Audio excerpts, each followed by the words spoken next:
Digital দুনিয়ায় টিকে থাকতে ইন্টারনেটের বিকল্প নেই, কিন্তু এর খরচে পৃথিবীর এক এক প্রান্তের মানুষকে গুনতে হয় এক এক রকম মূল্য। সাম্প্রতিক এক সমীক্ষায় দেখা যায় বিশ্বের সবচেয়ে দামি ও সস্তা ইন্টারনেটের মধ্যে খরচের ব্যবধান প্রায় ১৪৩ গুণ।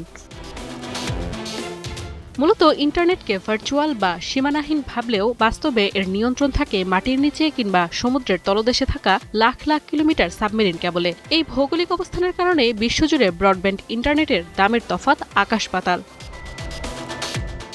গবেষণা প্রতিষ্ঠান ব্রডব্যান্ড জেনির তথ্য বলছে, ইন্টারনেট ব্যবহারে সবচেয়ে খরচে প্রশান্ত মহাসাগরে অবস্থিত ছোট্ট দ্বীপাঞ্চল ওয়ালিস অ্যান্ড ফিচিউনা, যেখানে প্রতি মাসে ফিক্সড ব্রডব্যান্ডের গড় খরচ প্রায় $৩৭৪ $286 খরচে দ্বিতীয় স্থানে মধ্য এশিয়ার দেশ তুর্কমেনিস্তান।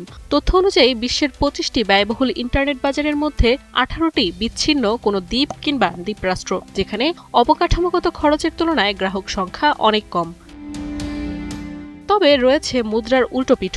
বিশ্বের সবচেয়ে সস্তা ইন্টারনেট মিলছে ইরানে, যেখানে মাসে গড় খরচ মাত্র $৩.৫। তালিকায় এর পরেই রয়েছে যুদ্ধবিধ্বস্ত দেশ ইউক্রেন এবং ইথিওপিয়া। আশ্চর্যজনক তথ্য হলো তালিকার চতুর্থ স্থানে বাংলাদেশ, যেখানে প্রতি মাসে গড় খরচ মাত্র $৭.৩৮। মূলত বাজারে তীব্র প্রতিযোগিতা এবং সেবাদাতা প্রতিষ্ঠানগুলোর কারণে এত কম মূল্যে ইন্টারনেট পাচ্ছেন গ্রাহকরা।